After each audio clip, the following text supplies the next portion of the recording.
부의 엘리베이터를 타고 싶은 부엘입니다. 오늘은 임대료 인상률 관련해서 좀 얘기를 해볼까 해요. 이게 오늘도 고객하고 얘기를 했는데 생각보다 이거를 이해를 못하고 저도 이제 잘못 알고 있는 부분도 있고 그거에 대해서 좀 바르게 알려드리려고 이렇게 한번 영상을 찍었습니다. 자, 우선은 자기가 얼만큼 올려야 이거 지금 계약갱신이 지금 계속 이루어지고 있어요. 계약갱신이 이루어지고 있다 보니까 저도 이번에 계약갱신 때문에 결국에는 이거를 지금 더 자세하게 알아보게 된 거고, 그 전에 알고 있었던데 제가 알고 있는 것도 이게 틀리더라고요. 제가 잘못 알고 있었던 거죠. 자, 그래서 이 부분에 대해서 또 얘기를 하면, 계산을 할 때 이제 그냥 간단하게 내가 얼마 가지고 5% 했다 이렇게 계산하면 안 되더라고요. 그래서 보다 정확하게 법에 정해진 대로 하기 위해서는 이제 네이버에 렌트홈을 치시면은 이렇게 사이트에 들어오게 됩니다. 사이트에 들어오고 나면 여기에 임대료 인상률 계산이라는 게 있어요. 자, 이거를 누르시고 들어오시면은 지금 제 고객 같은 경우에는 이번에 이제 기존에 이렇게 3천에 월 100만 원이었어요.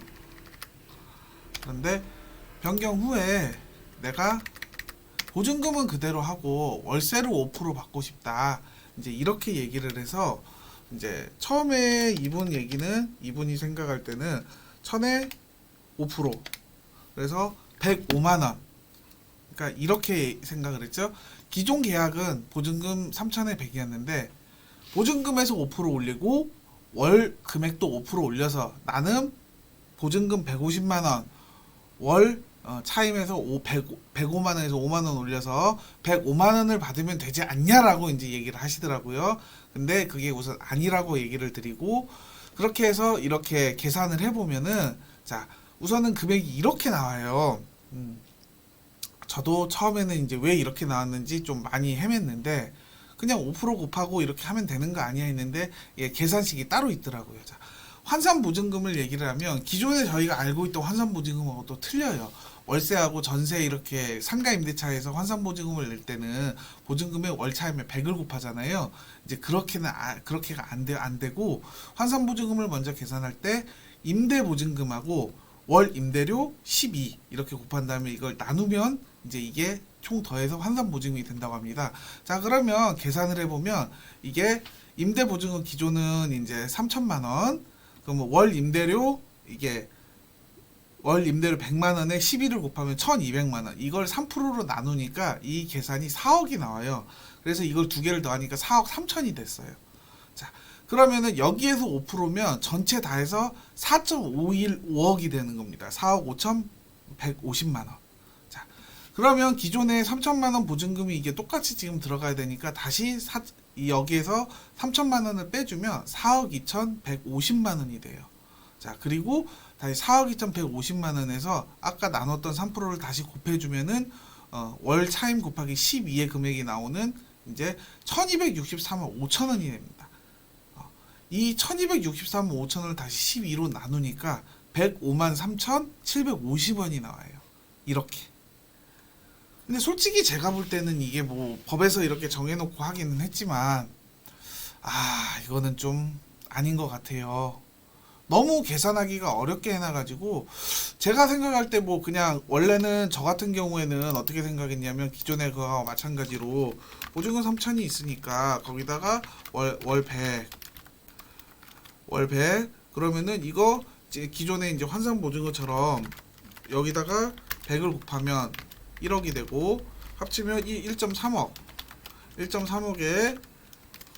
5%를 해서 이 증가분만큼 이제 다시 나눠서 하는 거, 그렇게 되는 줄 알았는데 이게 아니더라고요. 그러니까 저도 결국에는 잘못 알고 있었던 거죠. 고객한테 잘못 이제 브리핑을 할 수 있으니까.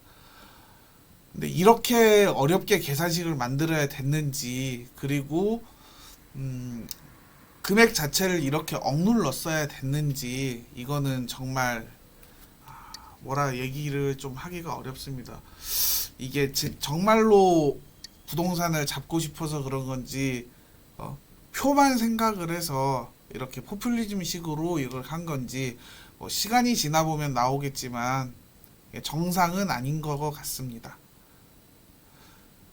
세입자들에게는 분명히 좋게 되겠죠. 기존에 있던 데에서 계약갱신을 해서 2년을 더 살 수 있으니까. 지금 근데 부동산이 이렇게 급등하지 않았으면 세입자들도 이렇게 걱정할 일도 없었어요. 그리고 크게 문제되지도 않았을 거고, 어느 정도 선에서 그냥 맞춰서 갖고. 지금은 1주택자건 세입자건 뭐 좋은 사람이 없어요. 왜냐, 내가 이걸 팔고 다른 데 갈 수가 없으니까. 팔아봐야 어차피 비슷한 급밖에 못 가거든요. 그런 거를 보면은 계약갱신 청구권이 꼭 좋다라고 저는 동의하기는 좀 어려울 것 같습니다. 그리고 이렇게 어렵게 누군가에게는 이게 쉽다고 얘기를 하겠죠. 근데 오늘 온 손님 같은 경우에는 지금 이제 80을 바라보는 노인분이셔서 어르신이라 솔직히 설명을 제가 못한 것도 있고 그건 하지만 그래도 이 계산식 자체가 너무 어려운 것 같아요. 저 같은 경우에도 그냥 말 그대로 여기 이렇게 3천만 원 넣고 이분이 이걸 얘기를 하시는 거죠. 나는 이렇게 보증금 1억을 받고 싶다. 그러니까 계산이 안 맞는 거죠. 그러면 월차임을 줄여야 된다 이렇게 얘기를 하니까 무슨 소리냐? 응? 대체 이런 법이 어딨냐? 시세가 오르고 금액이 바뀌어졌으면 그에 맞는 금액이 돼야지.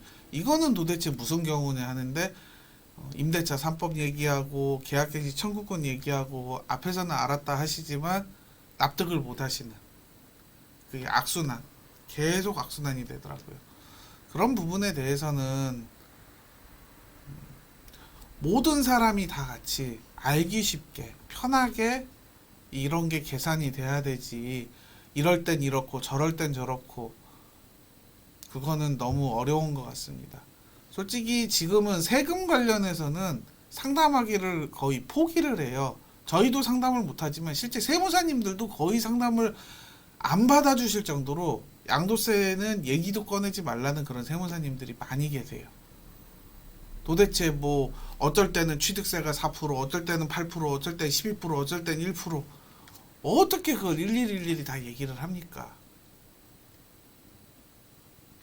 소비자분들도 이걸 이해를 못 하세요. 근데 이 부분에 대해서는 뭐 얘기하더라도 생각보다 이 5%, 우리가 알고 있는 5%와 계산하는 5%와 정부에서 말하는 5%는 많이 다르더라. 그거 꼭 기억을 해주세요. 어차피 이거를 다시 저 같은 이제 중개사들이 여기 렌트홈, 결국엔 저희도 렌트홈에서 계산을 해요. 이건 어쩔 수가 없더라고요. 그냥 여기서 계산하는 게 더 빠르니까. 네. 그게 낫지. 이게 그냥 설명으로 하기에는 너무 어려운 것 같습니다. 그러면 좋은 정보가 됐길 바라면서 오늘은 이만 들어가 보겠습니다. 부엘이었습니다. 뿅!